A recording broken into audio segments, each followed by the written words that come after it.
But first, U.S. Transportation Secretary Pete Buttigieg was in Kentucky this week. He made stops in Lexington, where he announced more than $8 million in federal money to help reconstruct the railroad overpass near North Broadway. And in Breathitt County, he announced more than $20 million to shore up Pan Bowl Lake and to widen Kentucky 15 in the town of Jackson.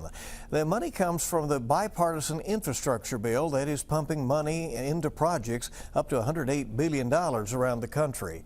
WKYT's Julia Sandor talked with Secretary Buttigieg in Lexington about the money and his hopes that it will spur private projects that could create more jobs.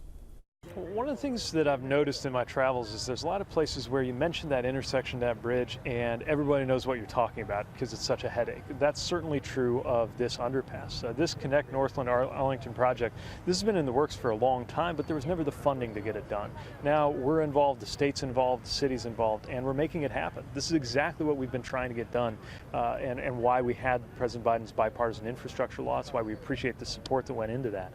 And now we're actually getting those dollars moving out into the communities. Awesome. And you talk about a mayor's view. I mean, being a past mayor, working with other mayors, I mean, why is that connection so important and helpful?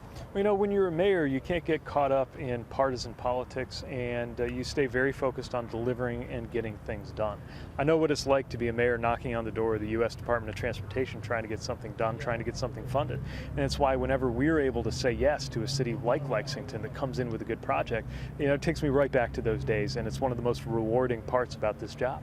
And you talk about jobs, you know, how it'll bring more.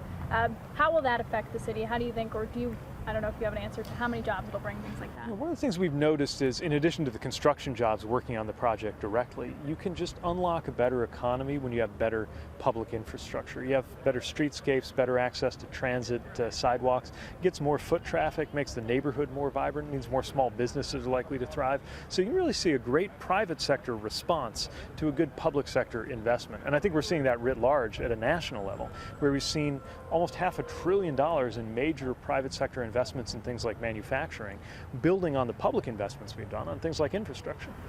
And then you started off the day in Jackson. I mean, can you tell me a little bit about what you saw? I mean, we're almost at the one-year anniversary of the catastrophic flooding that hit over there. So can you just tell me a little bit about that? You know, Jackson is a small community. It's a proud community. And it's a place full of people who came together to support each other. And they still are. They're still recovering from the devastating effect of those storms and floods almost a year ago now. But they have an eye to the future. And that's why we're so excited about the project, to be able to be with the mayor, the first responders there, and to celebrate the fact that with these federal dollars, that Route 15 is going to get improved and that dam is going to get improved, makes those flood events less likely to happen in the future. You know, that's why we're in this business, and to be able to be with local leaders and local residents, sharing what it means to them, it just reminds me why we push so hard to get this infrastructure package done in the first place.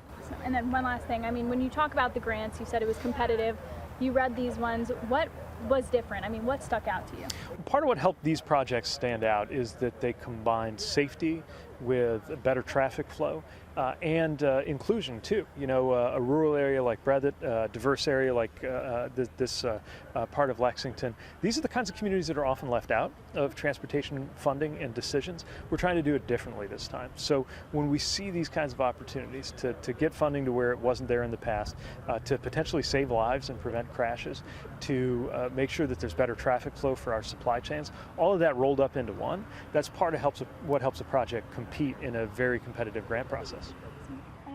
Transportation Secretary Pete Buttigieg in Lexington this week, and our questions from our Julia Sandor.